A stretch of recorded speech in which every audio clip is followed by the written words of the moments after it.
will start before I give you the technical information. I will start by telling you that I met Bob at district conference a couple of years ago during Joe Sloan's DG year. I don't think you were in the DG track quite at that point. I think it became official not long after that, but we sat at the table, I believe it was on Saturday night, and just had some delightful conversation, in particular talking about the water projects in Latin America that Bob has been so instrumental in with the Fairhope Club, not only from organizing and fundraising, but being on the ground any number of times. So I would tell you Bob's a very congenial guy, but he's a Rotarian. He has the heart of Rotary. He really does believe in service above self. And so I'm delighted. I told you a couple of weeks ago, I'm delighted with the theme for the year. I'm delighted with our DG for the year as well. Bob joined the Rotary Club of Fairhope in 1989. He's a bit of a slow learner. It took him 20 years to become president of the club. 08, 09 when he finally became president. There's a lot of background remedial training, I guess. I'm not sure. But he served the district in a number of capacities as AG and as co-annual giving chairperson a couple of years ago. He's a multiple Paul Harris Fellow. He's, as I mentioned, very involved in the water and sanitation initiatives that their club does and that Rotary International is involved in. In 2011, he received Rotary's Service Above Self Award, which tells you a lot about Bob as a person. Professionally, he's been involved in as an independent telecommunications consultant in that industry for 30 years. So if you need guidance in that area, he would be a resource you might call on. He served his home community in many volunteer capacities, one of which is with some youth organizations. Served on the Board of Catholic Social Services, been appointed to a variety of city commissions, committees, and he's also an elected member of the Baldwin County Board of Education, and not only served a term but was re-elected, so he was evidently doing a good job. Bob and Maria have 3 grown sons and 3 grandsons, and it is our pleasure to welcome you to the podium of the Sunrise Rotary Club. Thank you.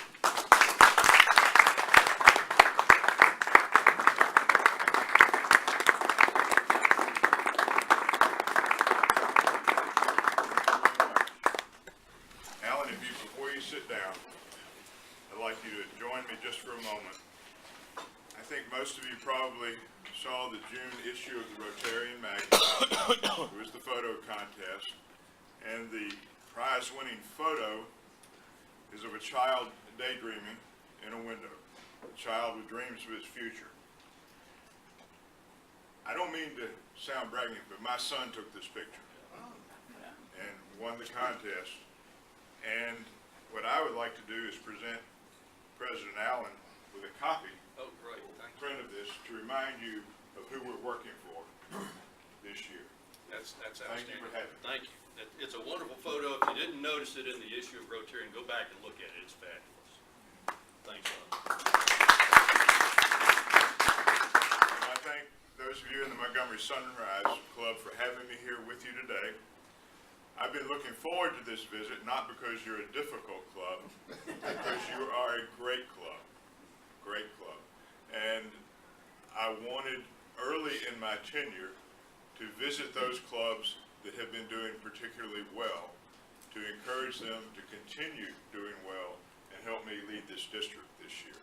Because the leadership really comes from within each individual club, and I appreciate that. I had given Alan the picture of the child dreaming. And perhaps dreaming is not so bad if one dreams good dreams and works to make them come true. Paul Harris said that in his book, The Road to Rotary. The Road to Rotary began for Montgomery Sunrise on April 11th, 1995, when 24 charter members formed this Rotary Club. I'm just curious, how many charter members do we have today? I give you a big one. Wonderful work you began. And for the past 18 years, you've been working to make Montgomery and the world a better place. You've had a tremendous impact on your community, and oh, have you had an impact on Rotary. You have really energized this district with the work that you've done. You are the fun club, but you're also the get it done club, and I salute you. I have to recognize in particular my friend Tom Mann. Tom Mann was governor the year I came into the rotation. Tom Mann included me in a way that I can only say I'm very grateful. It tutored me, it mentored me, it helped me. He even chastised me once or twice and did a good job doing it. That doesn't sound like me. No. Not the Tom we know. Well, he has a side to him when it gets to real Rotary business that's very serious and very committed. And I thank him for all he did to help me along the way. I appreciate you. And I also have to recognize today my assistant governor, Mickey. And I know y'all love Mickey, just as I've grown to. And I cannot imagine there is anyone in our district who is more genial, a better spirit than Mickey McInnes. When I asked him to continue as assistant governor, he said yes. But what I really wanted him to do was help me with my district conference. I asked him, and he said he wasn't sure he was interested in international service, helping somebody from South Alabama. But he agreed, and I know that we're off to the races, aren't we? Absolutely. Off to the races. If you want to plan on a good time in May, the first weekend in May, Mickey is planning the district conference for me. Mickey, I appreciate it. Kentucky Derby Day. Kentucky Derby Day, so bring your hats. We're gonna have fun. And it's not gonna rain this year, Tom. Okay. As I said, this is my first week of official visits. And in fact, Montgomery Sunrise is just my third visit. And I'm here as I begin my service to affirm to you the respect I have for your club and to ask you for your enthusiastic support in this Rotary year. We have much to do as we engage Rotary and change lives. This is President Burton's call to each of us. When I was at the International Assembly in January, I found myself in one class, and I'm sure Richard and Tom have been there, where I was one of only 2 English speakers. They mix you up and put you in with a lot of different people. Most of them spoke Korean or Chinese. And one of my Korean colleagues asked, "What does this engage mean?" He said, "In my language, we translate it, it says to marry." He said, how do we marry Rotary? Well, I had the other English speaker was from England, and he was very quick. And he said, think of it as driving a car with a manual shift. You engage the gears to drive it forward. And he said, that's what President Burton is talking about, engage Rotary. That satisfied my Korean friend, but as I thought about it, I considered that President Ron really meant a combination of those 2 answers. He wants us to deepen our commitment to Rotary's ideals, and as we deepen that commitment, it's inevitable that we're going to drive Rotary forward. And so I think it's really both of those things. One follows the other, and President Ron knows that if we engage Rotary, it's absolutely inevitable that lives will be changed for the better. If we simply take advantage of the resources and tools that Rotary offers to us, lives will be changed for the better here in Montgomery and around the world. Your membership in Rotary offers you the means to give your life purpose, and I mentioned this to our guest. Life's purpose.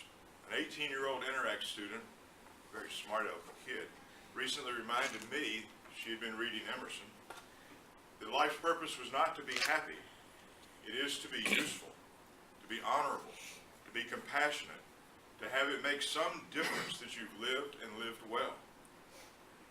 You will find purpose here, and I welcome those who are visiting. You will find purpose in Rotary. If you engage, lives will change, especially your own, if you engage. The world's challenges are daunting, whether we're looking at our communities or our world. What difference can an individual make in a world where 20,000 children under the age of 5 die every day from preventable causes? As an individual, the truth is, very little.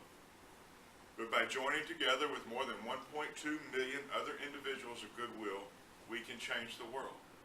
And you need look no further than our campaign against polio for evidence of how Rotary when it's engaged and Rotarians join together, are changing lives. 25 years ago, polio crippled or killed 1,000 children every day. In the first 6 months of 2013, there have been 95 total cases of polio around the world. Rotary has been the heart and soul of this effort, and the end of polio, it's a big dream. We have worked hard. Together, we have given very much, but this dream will come true. And I am excited to tell you that yesterday I received news, and some of you who are on the polio newsletter may have also received this news, that it has now been 8 months since there was a case of wild polio strain 3. There's every evidence that that is gone. So we're only dealing with one strain at this point in time, and I believe by November, when a year is completed, Richard, they will declare that strain of polio wiped out. Congratulations. Rotarians make many smaller individual dreams become real every day. They change lives for the better every day. It may be as simple as providing a mosquito net, or a dental clinic, or a water well, or a microloan to start a small business. At home in our communities, Rotary's work is often a literacy project, a dictionary in the hands of a 3rd grader, a park or playground improvement, a school cleaned and painted like y'all do with Anna, or it could be the revitalization of a historic cemetery. The cornerstone upon which our good work is built is our Rotary Foundation, and as a Rotarian, you are called upon to support your foundation and the good works it does through your personal contributions. This year, President Burton challenged my class of district governors to lead by example, not to stand up in front of a club and ask for something that they're not willing to give themselves. He asked us to become the first class of governors where every member made a personal contribution to every Rotarian every year. The first class where everyone was all in. And I'm proud to tell you that we responded, and our class is the first class to achieve this goal. And in fact, President Burton's challenge resulted in more than $2 million in contributions to our foundation. But support of the foundation is nothing new for this club. The Montgomery Sunrise Club is one of the most generous, if not the most generous club in our district on a per capita basis. You contributed more than $96,500 to the foundation in the life of your club. Your club has produced 28 Paul Harris Fellows and 2 benefactors. And on behalf of the millions of people whose lives have been changed by the work funded by your contributions to the foundation, I thank you for your generosity. I also want to ask you to consider doing something special. I'm asking you to consider, as I look at your roster, becoming the first 100% Paul Harris Fellow Club in our district. After the presentation today, you're 7 short. You can do this. There are plenty of points out there. I have some points I would contribute to help you get there. But I would love to see this club. I'd love to be able to present you the banner that says 100% Paul Harris Fellow. So consider that if you would in your year. The foundation's formula for success is built upon a share model. In this model, money is managed through a 3-year cycle. Contributions made are held in interest, and the interest for 3 years, and the interest funds the Rotary International operation. At the end of the 3-year cycle, the money is shared. 50% comes back to the district in proportion to the amount the district gave. Our share this year is $108,000. This year, the foundation is supporting 20 projects in our district. Projects range from public park improvements to defibrillators in schools. And I am pleased to tell you, President Allen, that one of the projects receiving support this year is the Lincoln Cemetery project. A grant of $7,500 is on its way to you. Right. It is the largest single district grant, correct me if I'm wrong, ever awarded by our district. And we have the ability to do that because of the new foundation model. We have a lot more flexibility. So continue to dream big, plan big, do big, and I believe your district will be there to support you. Get your bank account ready. I know you can do that. The largest project we're attempting to bring to our district this year is a global grant to establish a very unique learning center in Greensboro, Alabama. We're working with the Hale Empowerment and Revitalization Organization, and this effort is being supported by Rotarian friends in India and Korea.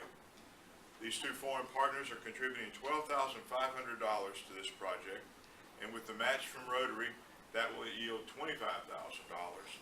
And our project, once fulfilled, will change the lives of approximately 200 children in Greensboro by providing them access to the educational resources that are unavailable to them today. If you saw the movie Slumdog Millionaire, we're going to build an educational laboratory for them similar to what was the basis of that movie, providing access to information through the internet. These are children who today are currently as far removed from the information highway as their home is removed from the interstate highway, and our goal is to build an on-ramp for them. Our district is very committed to the fourth object of Rotary, the advancement of international understanding, goodwill, and peace through a world fellowship of business and professional persons, united in the ideal of service. To fulfill this objective, we're supporting several projects in the developing world. As Alan said, my heart is in Latin America. We are going to equip a pediatric burn surgery center in Tegucigalpa, Honduras. 400 children a year burned in home fires. They cook over open fire in their home. And there's 400 children, they don't have a way to operate on them. The infection rate is terrible. So combining with Rotarians in that country, we're going to equip a surgery center in a hospital in Tegucigalpa. We're also going to help build benches for students in India, near Jaipur, India, so that they don't have to sit on the floor when they attend school. And we're going to be sponsoring a literacy center for immigrants in Korea. You don't think about these countries that have these kind of issues of immigration like we do, but in Korea that's a significant thing, and we're going to help with that. We're engaging with Rotarians in these faraway lands to change lives for the better. And as an organization, with all the good that we do, we still face challenges. And membership in Rotary in the United States is our biggest challenge. Rotary membership has declined over the years. In our district, membership has fallen by 7% in the last 5 years. Talk about the number of clubs. Talk about the membership in Rotary has declined by 7%. Membership in your club, the Sunrise Club, has run counter to that trend. You have grown by 30% in the same time. You're doing a lot right, and I salute you for it. And what I would like to say is, that is an applause line. Please give yourselves another. Keep growing. Help Josh Dunn with the Rotaract. And I would like you to especially consider spreading your enthusiasm to one of the new evening model clubs. If there's anything I could do, I know, Tom, you've talked to me about that, about those people might be interested in that in Montgomery. I would love to help find a way to support We're that. halfway there. We're 12 members. Anything I can do, I think that would be an incredible addition to your community landscape to have that opportunity for people. What you're doing by growing your club, by adding members, by sponsoring Rotaract is vital to Rotary's success. Our Rotary mission is dependent on welcoming new Rotarians into our fellowship. Our goal this year is to reverse the district pattern of decline, and I've asked each club to pursue a goal of a net 1 increase in club membership. And Chris, I'm real sorry to hear that you're going. When you do turn in that resignation, you will get a note from me telling you that I will help you find a Rotary club in Tallahassee. Okay. Okay? No pressure, Chris. No, none at all. You open it, you have to respond. Membership in Rotary is a treasure, and it's a treasure to be shared. I'm sure each person in this room knows another person of goodwill in this community who would welcome fellowship with us. Give them a gift they will always remember. I believe I can say with confidence that each person in this room remembers who invited them. Who shared Rotary with you? Who touched you? Invite that friend. Touch them in a way they will always remember. And when we think of growing Rotary, we must look at the long term, 5 years, 10 years, 20 years down the road. If we're to succeed in the long term, we have to make Rotary relevant to young people. And Rotary is keenly focused upon new generations. Most of our clubs offer some level of scholarship funding to their community. The resources Rotary provides to you, to those seeking to target the young people in their community, are the Youth Exchange Program, Interact, Rotaract, and the Rotary Youth Leadership Awards Program. Josh, if there's anything that I can do to facilitate your efforts to start the Rotaract Club, please let me know. It's wonderful that you're doing it, and I'm proud of this club for sponsoring you. I know the Sunrise Club is deeply committed to RILA, and I thank you for this commitment. I've asked every club in our district to sponsor at least one local student to RILA, and I believe your goal this year, Alan, is 180. Is that if they want to have that? And I know your club will sponsor more than one. You will engage Rotary, and you will change lives. We're all part of this wonderful fellowship of 1.2 million unique individuals, 33,000 different clubs, 200 different nations. And as those who've been to an international convention have seen the parade of flags, we're all united behind one emblem and one cause: a better world, a peaceful world, a changed world. And if you engage, you will change a special life, your own. I know because I was changed. I experienced it. As Alan said, I was a Rotarian for 20 years before I was president of my club. That's a big gap to explain. But I joined Rotary for the wrong reasons. I joined for selfish reasons. I wanted to make business contacts, and I was not a very good member for those 20 years. I didn't volunteer for any assignments. My attendance was so-so at best. I had lunch at the same table every week, and I relied on club fundraisers to fulfill my obligation to the foundation. But then in 2005, our incoming president also happened to be my banker. And if you're a small business person like I am, you don't say no to your banker. And she said I was going to serve on her board. My time as a slacker was over. And then she said I was going to be her international service chairman. And I said, Amelia, I don't even have a passport. Why are you giving me this job? And she said, no one else will do it. That's basically it. A short while into my term, my dentist, and I live in a small town like Mayberry, he approached the board and said he'd had a friend, he had given him a project idea. His friend had been to Honduras, and he told of a community on the outskirts of a garbage dump. Several hundred children lived there, and they were sick with parasites because they were drinking water from a contaminated creek. And he wanted to install a water purifier and sanitation system to clean that creek water. Well, my colleagues on the board overruled my vote, and they voted to do it. Everyone in the club was extremely enthusiastic about this project until May rolled around and it was hot, and the reports of dengue fever were coming out of Central America, and it was Mother's Day and all these other complications. So when it came time for people to buy their plane tickets, guess what?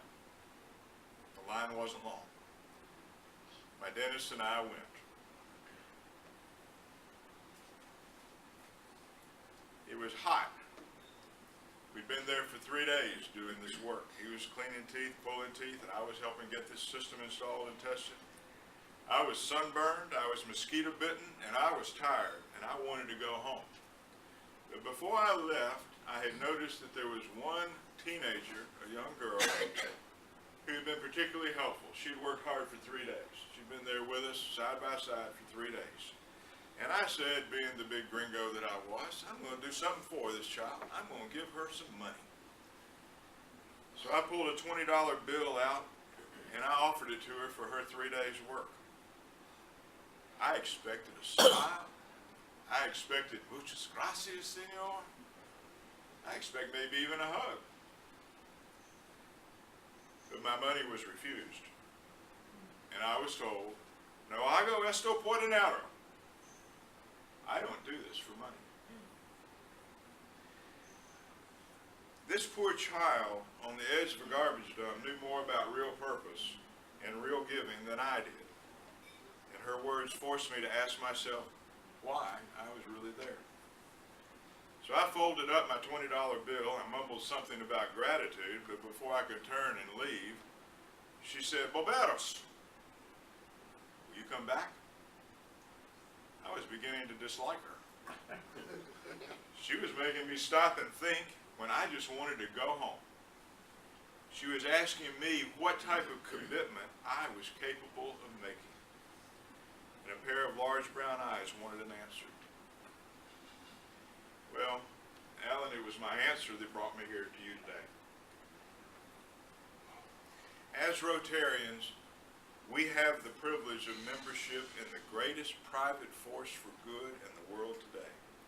And each of us must decide the level of commitment we're willing to make to this wonderful organization. I urge visitors and I urge members to just reach out, grab hold, engage Rotary, and change lives. And thank you for letting me be with you today.